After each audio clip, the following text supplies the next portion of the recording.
ইসলামী bank Bangladesh Botbazar শাখা কর্তৃক আয়োজিত ১লা সেপ্টেম্বর থেকে ৩০ সেপ্টেম্বর গ্রাহক সেবার মাস উপলক্ষে আজকে আলেম ওলামাদের সম্মানে এই ছোট্ট আয়োজনের আজকের প্রধান অতিথি আমাদের অন্যান্য শাখার কর্মকর্তা কর্মচারীবৃন্দ, আমার সামনে বসা সম্মানিত ওলামায়ে কেরাম, আসসালামু আলাইকুম ওয়া রাহমাতুল্লাহি ওয়া বারাকাতুহু। আমরা আল্লাহ তাআলার শুকরিয়া আদায় করছি, যিনি আমাদেরকে এরকম একটি পরিবেশে কথা বলার সুযোগ করে দিলেন, আমাদের এরকম একটি মহতী মাহফিলে অংশগ্রহণ করার তৌফিক দিলেন। এই জন্য আমরা আরেকবার পড়ি আলহামদুলিল্লাহ। দরুদ এবং সালাম আমাদের প্রিয় নবী মুহাম্মদুর রাসূলুল্লাহ সাল্লাল্লাহু আলাইহি সাল্লামের প্রতি। আমরা আজকের এই মাহফিল থেকে সেই সমস্ত শহীদানদের জন্য রুহের মাগফিরাত কামনা করছি, যারা যুগে যুগে আল্লাহর কোরআন, আল্লাহর দ্বীনের জন্য জীবন দিয়ে, রক্ত দিয়ে শাহাদাতের পেয়ালা পান করেছেন। বিশেষ করে গত ৩৬শে জুলাই ৫ই আগস্ট পর্যন্ত বাংলাদেশের এই সবুজ ভূখণ্ডে যে সমস্ত ছাত্র এবং জনতা বুকের তাজা রক্ত ঢেলে দিয়ে এই ভূখণ্ডকে শাহাদাতের রক্তে রঞ্জিত করেছেন, আল্লাহ তাআলা তাদেরকে জান্নাতের উঁচু মাকাম দান করুন। যারা হাসপাতালে মৃত্যুর সঙ্গে পাঞ্জা লড়ছেন, বিশেষ করে অনেকের দুইটা চোখে হারিয়ে ফেলেছেন, অনেকে গলায় গুলিবিদ্ধ হয়েছেন, অনেকে পেটে গুলিবিদ্ধ হয়েছেন, অনেকে হাসপাতালে মৃত্যুর সঙ্গে পাঞ্জা লড়ছেন। আমরা দয়া করি আল্লাহ তাআলা তাদের উপরে সুস্থতার নেয়ামত, সুস্থতার চাদর দিয়ে তাদেরকে ঢেকে দিক। এবং যে সমস্ত পরিবারের একমাত্র উপার্জনক্ষম ব্যক্তিগুলো এই জমিন থেকে আল্লাহ তাআলা তাদেরকে শহীদের মর্যাদা দিয়েছেন, আল্লাহ তাআলা এই পরিবারগুলোর উপরে তার গায়েবী মদদ দিয়ে তাদেরকে সমৃদ্ধ হওয়ার তৌফিক দান করুন। সম্মানিত উলামায়ে কেরাম, আপনারা সবাই ওয়াইজিন, আপনারা সবাই জাতির অভিভাবক, আপনারা রাহবার, আপনারা এই জাতিকে দিক নির্দেশনা দেন। আমি খবর পেলাম যে এই গাছা, এই যে আমাদের এই বোটবাজার শাখার এই এলাকাটা, এইখানে আলেম ওলামাদের লিস্ট করলে কমপক্ষে ১,০০০ লোকের তালিকা করা যাবে। বিভিন্ন মসজিদ, মাদ্রাসার মুহতামিম, এরপরে মসজিদের খতিব, ইমাম, মুয়াজ্জিন, ১,০০০ স্কুলের ধর্মীয় শিক্ষক, মাদ্রাসার শিক্ষক। তো আমরা তাদের মধ্য থেকে আপনাদের কয়েকজনকে আমরা বাছাই করে দাওয়াত দিয়েছি। আপনাদের মাধ্যমে আমরা এই মেসেজটি গাছার প্রত্যেকটি জনপদে, প্রত্যেকটি ঘরে ঘরে, প্রত্যেকটি অলিতে গলিতে আমরা একটা মেসেজ পৌঁছাই দিতে চাই। সম্মানিত ওলামায়ে কেরাম, আমি গত শুক্রবার এখানে পাশে একটা মসজিদ, কি নাম মসজিদটার, সিদ্দিকিয়া বোধহয় না, আমি এখানে খুতবার সময় কিছুক্ষণ কথা বলেছিলাম। ইমাম সাহেব এখানে আছেন।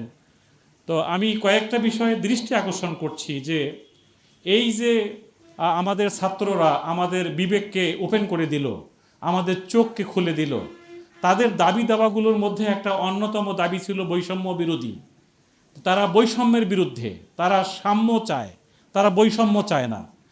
আর একটা জিনিস তারা কি চায়, যে আমরা তাদের মিছিল দেখেছি, উই ওয়ান্ট জাস্টিস, আমরা ন্যায় বিচার চাই। আর কি চাই, আমরা মানবাধিকার চাই।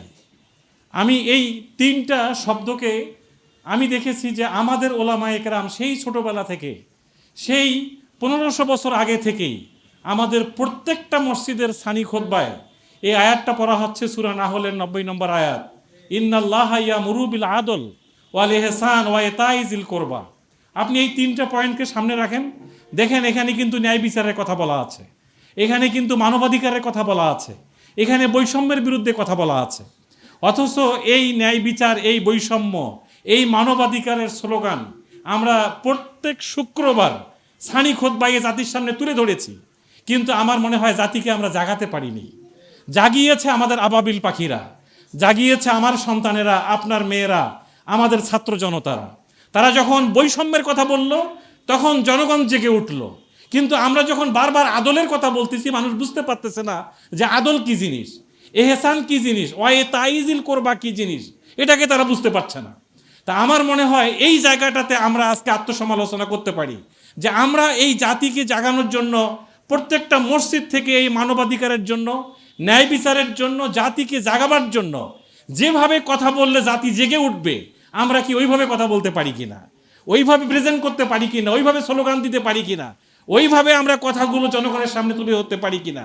এই জায়গাটা থেকে আমি বলবো যে আসুন আমরা সবাই আজকে আমরা আত্মসমালোচনা করি যে আমরা জনগণকে ন্যায় বিচারের জন্য, জনগণের অধিকার ফিরিয়ে দেওয়ার জন্য, এবং বিশেষ করে সূরা হাদিদে আল্লাহ তাআলা যে কথাটা বললেন, লাকাদ আরসালনা রাসূলুনা বিল বায়িনা ওয়া আনজালনা মাআহুমুল কিতাব আল মিজান লিয়াকুমান নাসু বিল কিসত। একটা জাতিকে লিয়াকুমান নাসু বিল কিসত, আপনারা ভালো করে বোঝেন।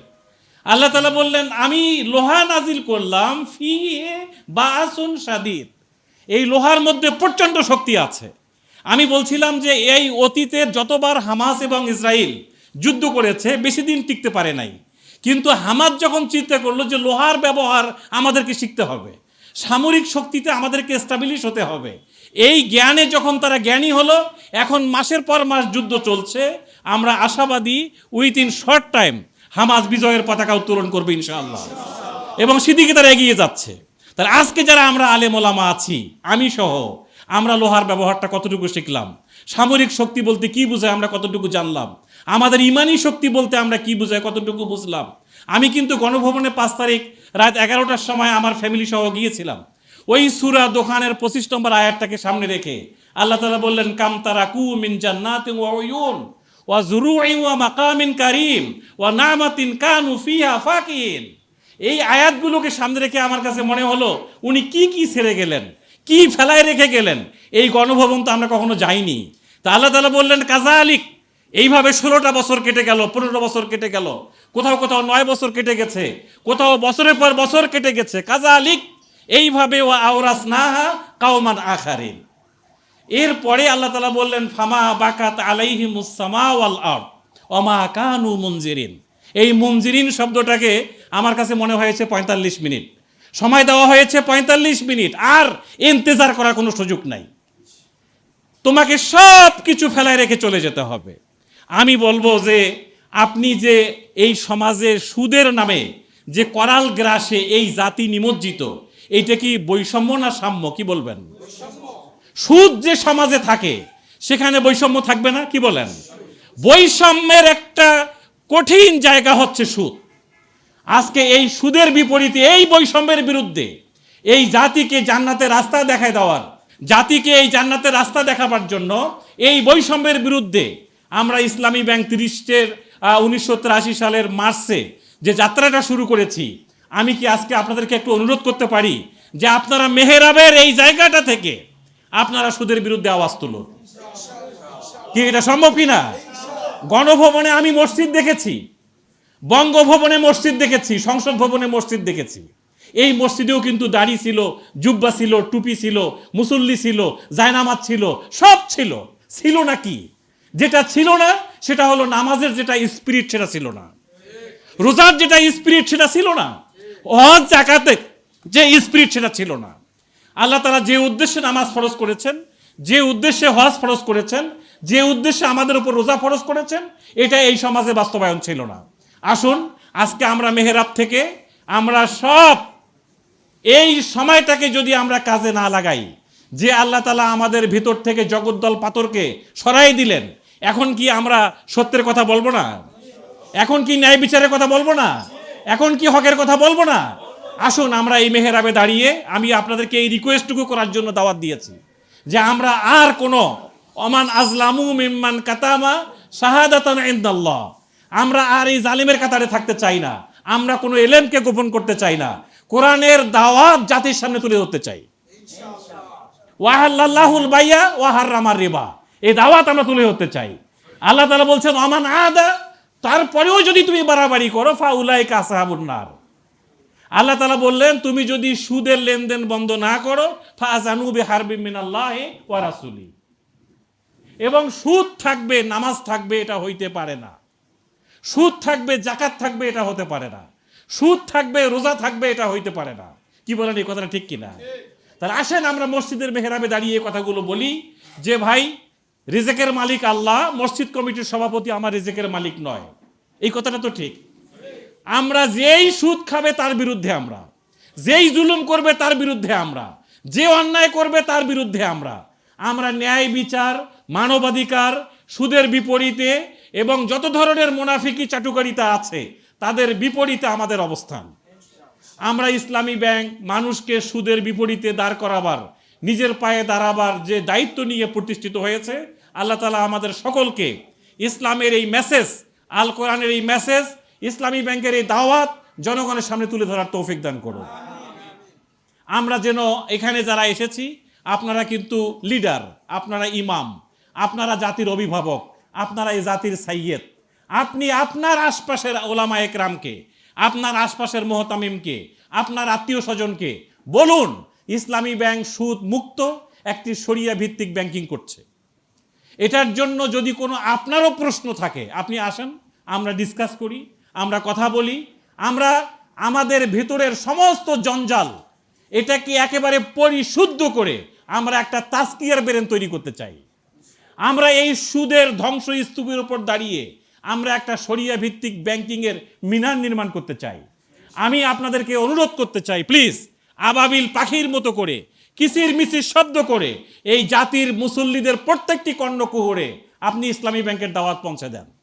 এটা আপনার আমার দায়িত্ব, এটা আমার ইমানি দায়িত্ব, এটা আমার বাঁচা মরার দায়িত্ব। সুদ ভিত্তিক সমাজে কোনোদিন বৈষম্য বিরোধী আন্দোলন সফল হবে না।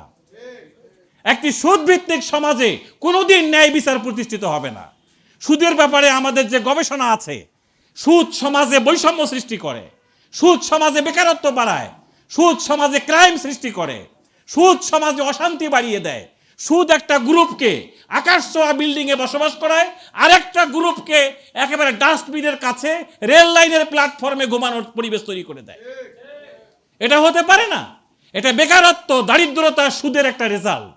এর বিপরীতে শরিয়া ভিত্তিক, জাকাত ভিত্তিক অর্থনীতি চালু হতে পারলেই কেবলমাত্র এই সমাজটা বৈষম্যের বিরুদ্ধে দাঁড়ায় থাকতে পারবে, ন্যায় বিচার প্রতিষ্ঠিত হবে, মানবাধিকার প্রতিষ্ঠিত হবে। তাহলেই আপনার আমার মৃত্যুতে আসমানবাসী কাঁদবে না, অবশ্যই কাঁদবে। আমরা সেরকম একটি সমাজ, সেরকম একটা অর্থনীতি, সেরকম একটা ব্যাংকিং, সেরকম একটা পরিবেশ আল্লাহ তাআলা আমাদের সকলকে দেখে যাওয়ার তৌফিক দান করুন। আমরা যেন ঐক্যবদ্ধ হতে পারি, আমরা যেন ইউনাইটেড হতে পারি, আমরা যেন এক আমব্রেলার নিচে দাঁড়িয়ে তাআলাউ ইলা কালিমাতিন সাওয়াইম বাইনানা ওয়া বাইনাকুম, এই আহ্বানে আপনারা সবাই এই জাতিকে ঐক্যবদ্ধ করুন। আসুন আমরা এক কালেমা, এক আল্লাহ, এক আল্লাহর কোরআন, এই আমব্রেলার নিচে আমরা একতাবদ্ধ হই। আল্লাহ তাআলা আমাদের সকলকেই সেই আহ্বানের সাড়া দিয়ে আমাদের দায়িত্ব পালনের তৌফিক দান করুন। ওয়ারাসাতুল আম্বিয়ারা আজকে আমাদের পাশে এসেছেন, আপনাদেরকে মোবারকবাদ জানিয়ে, আপনাদেরকে আবারও ধন্যবাদ জানিয়ে আমার কথা এখানে শেষ করছি। আসসালামু আলাইকুম ওয়া রাহমাতুল্লাহি ওয়া বারাকাতুহু।